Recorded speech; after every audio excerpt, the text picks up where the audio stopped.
Everyone, it's Chantel from Crochet, and welcome to this tutorial on how to crochet this tote bag. The only stitches you will need to know to make this is a chain, a double crochet, a slip stitch, and a single crochet. The materials you will need to make this include a 3.5mm crochet hook, some scissors, a sewing or darning needle, as well as medium weight yarn in the color of your choosing. And to start, we will take our first color, so this color will be at the bottom of the bag, and you will create a slip knot. And then you are going to chain 160.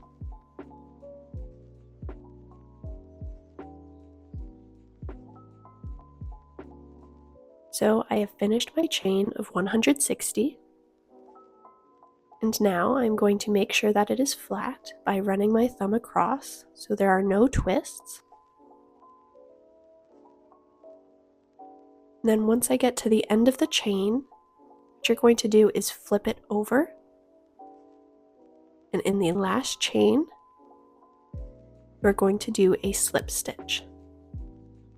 This is to create a large circle, and it is very important that you make sure there are no twists in the circle, as that will ruin the appearance of your bag.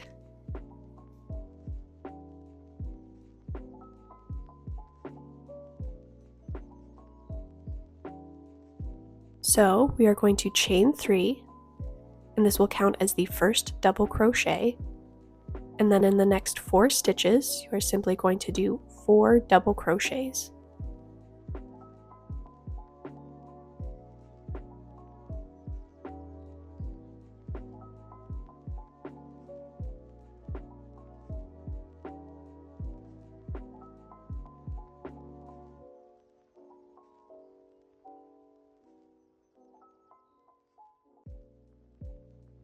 So that is our first cluster of 5 double crochets, and then you are going to chain 5,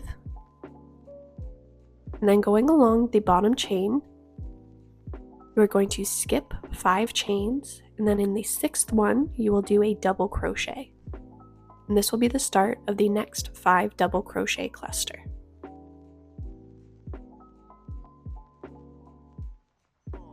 And once again, in the next 4 chains, you will simply do 4 more double crochets.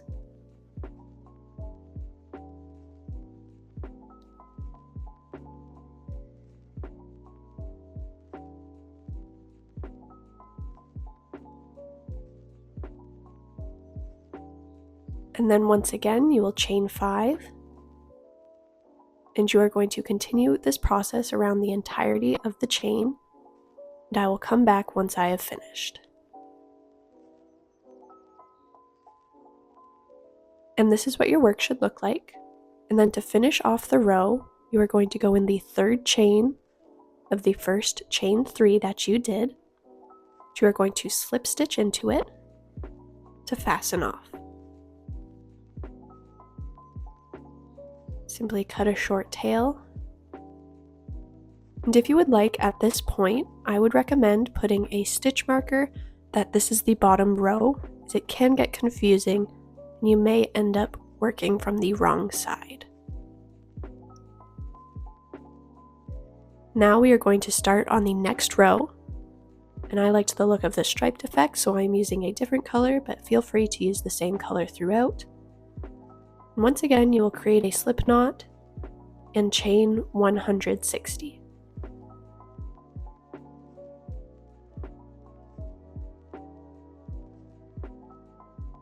So I have completed my chain, and this time you are going to pull the loop up, so then you don't need to keep your crochet hook on the loop.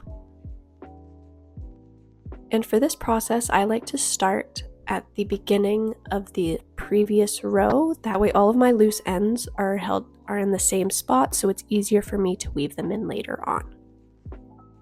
And for the second row, what you are going to do is you are going to weave your chain through the openings of the previous row.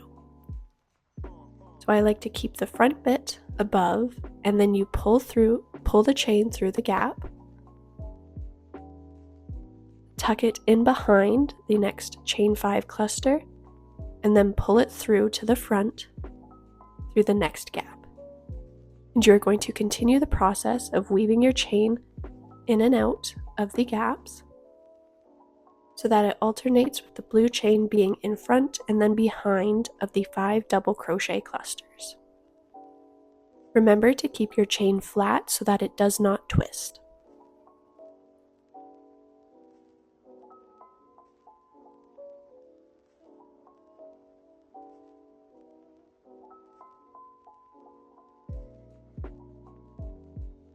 You are going to continue this process until you go through all of the loops. As you can see here, I have finished up the weaving process. And to close the circle, all you will have to do is reattach your hook, and then in the last chain from the hook, you are going to do a simple slip stitch.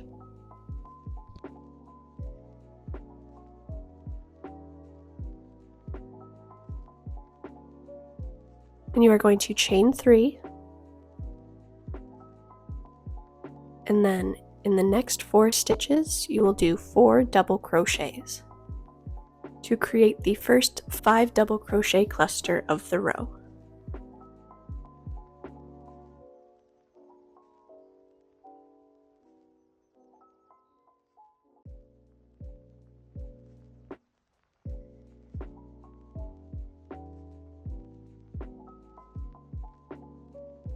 Once you have finished that, you are going to chain 5. Then this is where it can get a little bit complicated. So what you are going to do is you are going to pull the bottom chain through the gap. This will make counting the stitches much easier. And you are going to skip 5 chains. And then in the 6th chain, you are going to do a double crochet.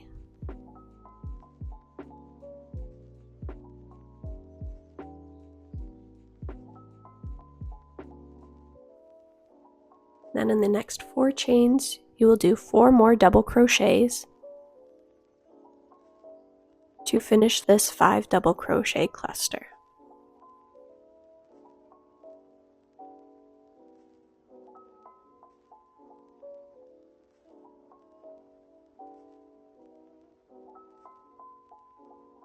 Then you will chain 5.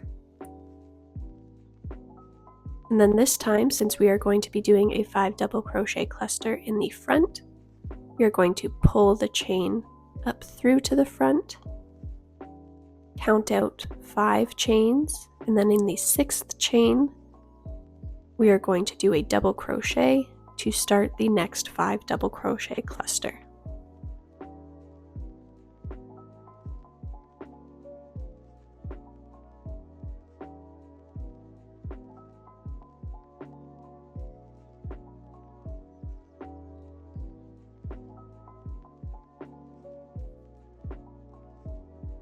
And then, once again, you will chain 5. And then, since we are working in the back, you will pull the chain through to the back. And you will count to the 6th chain and then double crochet into it to start the next 5 double crochet cluster. And you are going to continue this process around the entirety of the row, making sure that you are weaving out from working in front of and then behind the chain 5 clusters of the previous row.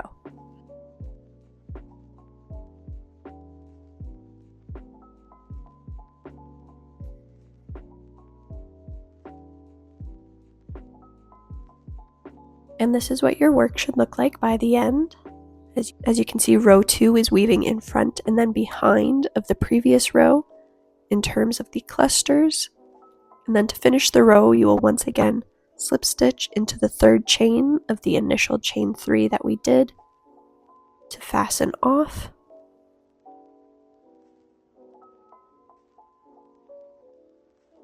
And then you are going to continue this process until you reach a total of 15 rows. So that is an additional 13 rows that you will have to do. Or you can continue this process until your bag reaches your desired length.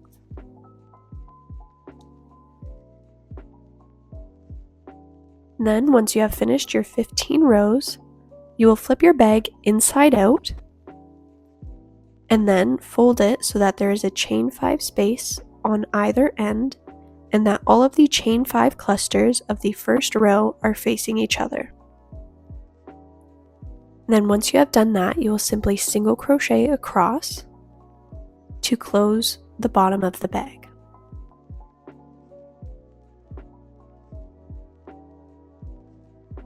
Then once you have finished that, you are going to flip your bag to the right side out, and you will take the color of your choosing. I chose blue, and you will chain 240 to start the chain. You will weave it through the chain 5 openings on either side of the bag through the top 2 rows, as you can see in the video. And then once you have woven that through, you are going to continue the same process that you did for the first row, and simply doing 5 double crochets and then chaining 5, and just continue that process around. And this is what your finished bag should look like. It is a very stretchy bag, so I wouldn't recommend putting anything heavy in it. If you would like the PDF version of this pattern, you can check out my Etsy, as I have all of my free tutorials in PDF format on there. You can even adjust this bag so then it is a crossbody instead of a shoulder bag, which I really like. If you have any questions regarding the pattern, please don't hesitate to drop a comment down below, or message me on Instagram at _crochantel_. If you'd like to see more tutorials like this, please consider subscribing, and I'll see you in the next one.